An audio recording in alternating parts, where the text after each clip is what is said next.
All right, here's a super quick share on my way to a property to show it. You know, with technology nowadays, everyone's texting and, communicating via apps. And that's great. But if you're going to manage your properties yourself, quite honestly, you've got to be a little proactive. Actually, you've got to be proactive, period. So the technology, once you've purchased your house, you've rehabbed it, now it's time to get a tenant in there. But the fact is, the technology like Zillow and the sites that are out there, they link you to people who are interested in your property. But you still got to take that leap and make that connection. And I find that you have so much better success once you have that connection. They've expressed interest in your property. Hey, I'd like to view it. What are the connections? When you make a phone call to them and you say, I see you're interested in this property. Let's schedule a showing for you. Let's get you in the home. And this may be, an outdated method, perhaps not. But what this really allows you to do is it puts you in front of the prospective tenant. And this isn't possible in all markets, and it isn't possible if you're not in the market in which you're leasing. But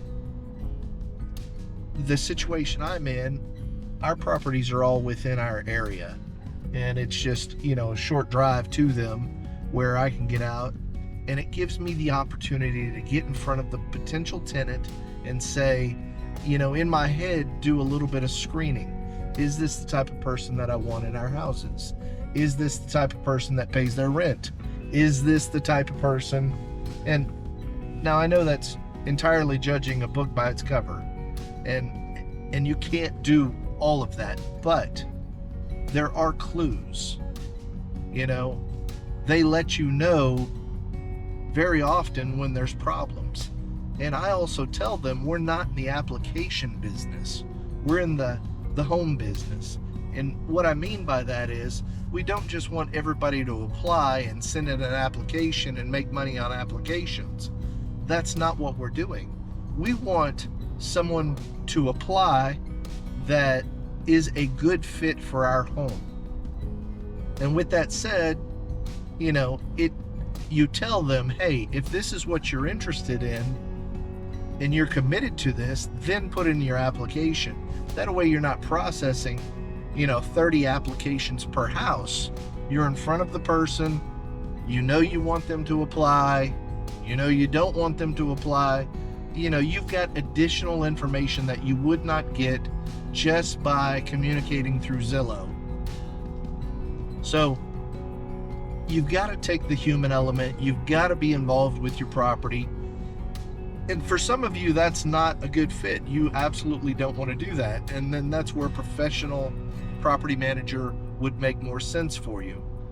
But I'm going to tell you right now, when you really get down to the brass tacks of it, when you have a property manager, they really eat up a lot of your profit. Now, you can still make a few dollars on the property. You can still have pay down on your side. You can have the tax advantages. You can have the appreciation. But they pretty well eat up the cash flow because that's just the way it works. I mean, it's just the way of the world. So, but get in front of your tenants, get in front of your prospective tenants, see if there's someone you want in your home. By all means, you've got to have to play by the Fair Housing Act. You've got to follow the guidelines there, and that's if you've got, I think it's over 3 houses. So that's a make or break deal. You accept applications on everyone, and you have to have your processes outlined. But I highly encourage you to be proactive.